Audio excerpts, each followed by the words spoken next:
Mutual fund സ്കീമിൽ ചേർക്കാൻ postman വീട്ടിൽ വരുന്ന കാലം വിദൂരമല്ല. നിക്ഷേപകരുടെ എണ്ണം കൂട്ടാൻ തപാൽ വകുപ്പുമായി ചേർന്ന് ബീഹാർ, ഒഡീഷ, ആന്ധ്രാപ്രദേശ്, മേഘാലയ എന്നീ 4 സംസ്ഥാനങ്ങളിൽ ഇത്തരമൊരു പദ്ധതി association of mutual funds of India അവതരിപ്പിച്ചു കഴിഞ്ഞു. മ്യൂച്വൽ ഫണ്ട് ഏജന്റുമാരായി കോളേജ് വിദ്യാർത്ഥികൾക്ക് പ്രത്യേക പരിശീലനം. ഓൺലൈൻ ഗെയിമിംഗ് നിയന്ത്രണ ബിൽ ലോക്സഭയിൽ. അപകടകരമായ രീതിയിൽ പണം വെച്ച് വാതുവയ്പും ചൂതാട്ടവുമായി നടത്തുന്ന ഓൺലൈൻ ഗെയിമുകൾ, പരസ്യങ്ങൾ, അതുമായി ബന്ധപ്പെട്ട പണമിടപാടുകൾ എന്നിവ നിരോധിക്കും.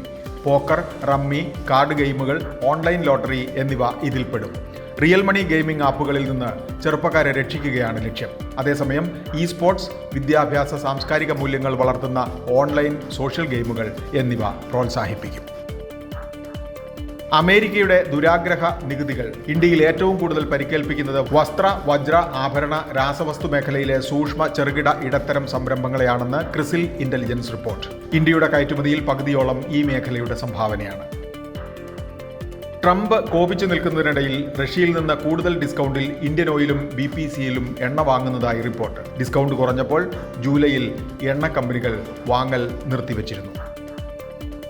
സ്പാം കോളും മെസ്സേജുമായി ശല്യം ചെയ്യുന്ന ടെലിമാർക്കറ്റിംഗുകാരെ നിയന്ത്രിക്കാൻ പറ്റുന്ന നിർദ്ദേശങ്ങൾ മുന്നോട്ട് വയ്ക്കാൻ ടെലികോം നിയന്ത്രണ അതോറിറ്റിയോട് സർക്കാർ ആവശ്യപ്പെട്ടു. ടെലികോം കമ്പനികൾക്കാണ് ഇപ്പോൾ സ്പാം വിളി നിയന്ത്രിക്കേണ്ട ഉത്തരവാദിത്തം. അതുകൊണ്ട് പക്ഷേ വിളിക്കുന്ന ടെലിമാർക്കറ്റിംഗുകാർ രക്ഷപ്പെട്ടു നിൽക്കുന്നു. ബിസിനസ് വാർത്തകൾ വിശദമായി അറിയാൻ ധനം online.com.